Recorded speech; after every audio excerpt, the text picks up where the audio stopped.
मुझे इस बात की प्रसन्नता है कि जब हम जनहितैषी कामों को आगे लेकर चल रहे हैं, विकास के पैमाने के नए नए कीर्तिमान बना रहे हैं, तो हमारे इस काम के जो मूल आधार अधिकारी कर्मचारी सभी बंधुओं के लिए भी हमने पुराने 9 साल 10 साल 15 साल पुराने जो खास करके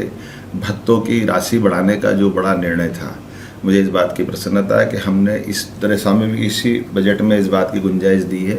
और इसके माध्यम से लगभग 1500 करोड़ रुपया साल का व्ययभार हम पे बढ़ेगा।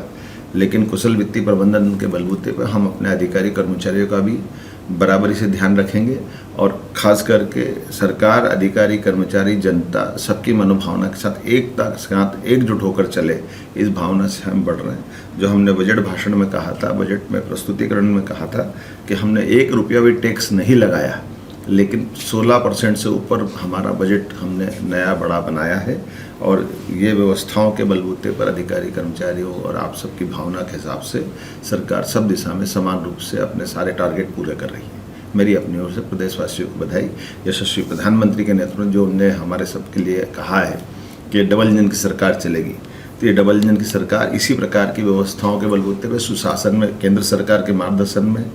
उनकी नीति आयोग के निर्देशन के हिसाब से हम एक एक विभाग की बारीक मॉनिटरिंग करते हुए उस दिशा में आगे बढ़ रहे हैं। मेरी अपनी ओर से यशस्वी प्रधानमंत्री के प्रति आभार और आप सबको बधाई।